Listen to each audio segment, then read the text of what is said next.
Bismillahirrahmanirrahim. Assalamualaikum warahmatullahi wabarakatuh. Perkenalkan, nama saya Diovenia Runadifah, NIM E2018-2275 dari YS6. Di sini saya akan mempresentasikan tentang mengembangkan strategi dan rencana pemasaran. Pemasaran dan nilai pelanggan. Pemasaran adalah suatu proses dan manajerial yang membuat individu atau kelompok mendapatkan apa yang mereka butuhkan dan ingin dengan menciptakan, menawarkan, dan mempertukarkan produk yang bernilai kepada pihak lain atau segala kegiatan yang menyangkut penyimpan produk.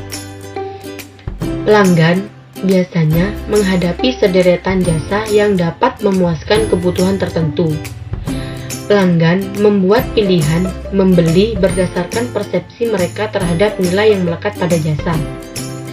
Konsumen yang dikeluarkan untuk mengevaluasi, mendapatkan, menggunakan, dan membuang produk atau jasa. A. Proses penghantaran nilai. Urutan penciptaan dan penghantaran nilai dapat dibagi menjadi 3 fase. Berikut. Fase pertama, memilih nilai. Mempresentasikan pekerjaan rumah, pemasaran yang harus dilakukan sebelum produk dibuat. Staf pemasaran menyegmentasi pasar, memilih sasaran pasar yang tepat, dan mengembangkan penawaran positioning nilai. Rumus segmentasi penentuan sasaran positioning STP adalah inti dari pemasaran strategis. Fase kedua adalah menyediakan nilai. Pemasaran harus menentukan fitur produk tertentu, harga, dan distribusi.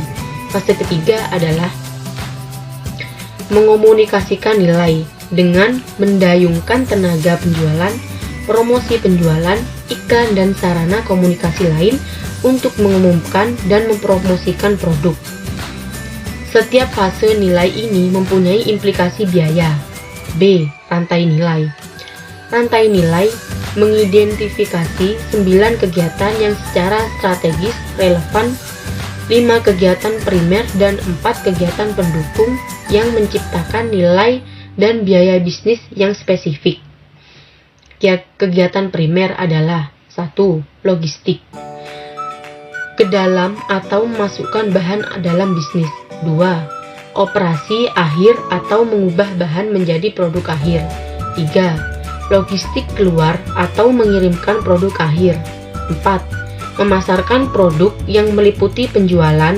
Dan kelima, memberikan layanan produk. Kegiatan pendukung mencakup 1. Pengadaan.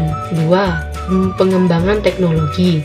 3. Manajemen sumber daya manusia. 4. Infrastruktur perusahaan ditangani oleh departemen khusus. Nah, infrastruktur perusahaan mencakup biaya manajemen umum, perencanaan, keuangan, akuntansi, hukum, dan hubungan pemerintah.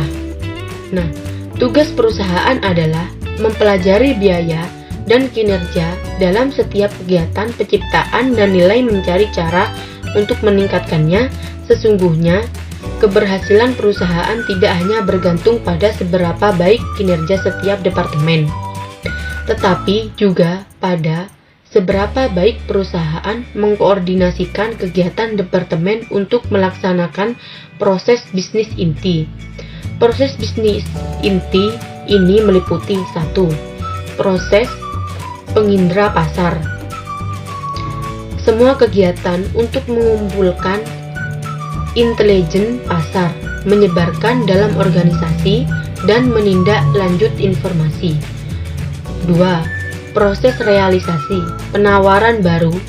Semua kegiatan dan meneliti, mengembangkan, dan meluncurkan penawaran berkualitas tinggi yang baru dengan cepat dan sesuai anggaran. 3. Proses akuisisi pelanggan. Semua kegiatan dalam mendefinisikan pasar, sasaran, dan mencari calon pelanggan baru. 4. Proses manajemen hubungan pelanggan. Semua kegiatan dalam membangun pemahaman, hubungan, dan penawaran yang lebih mendalam dengan pelanggan program. 5. Proses manajemen pemenuhan semua kegiatan dalam menerima dan menyetujui pesanan mengirim barang tepat waktu, dan mengambil bayaran. Agar berhasil, perusahaan juga harus mencari keunggulan kompetitif di luar operasinya sendiri.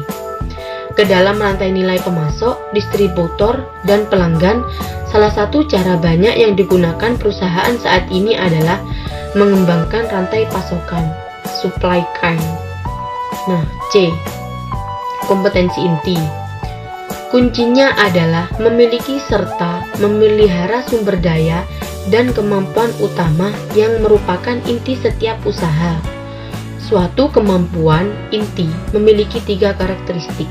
Yang pertama, kompetensi inti merupakan sumber keunggulan kompetitif karena memberi sumbangan besar pada manfaat anggapan pelanggan. 2. Kompetensi inti dapat diterapkan pada berbagai pasar. 3. Kompetensi inti dapat ditiru pesaing.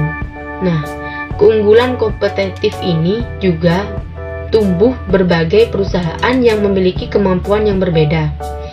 Kompetensi inti mengacu pada bidang keahlian teknis dan produksi khusus, sedangkan kemampuan yang berbeda menggambarkan kesempatan dalam proses bisnis yang lebih luas. Nah, itulah materi yang dapat saya sampaikan. Mohon maaf bila ada kesalahan. Terima kasih.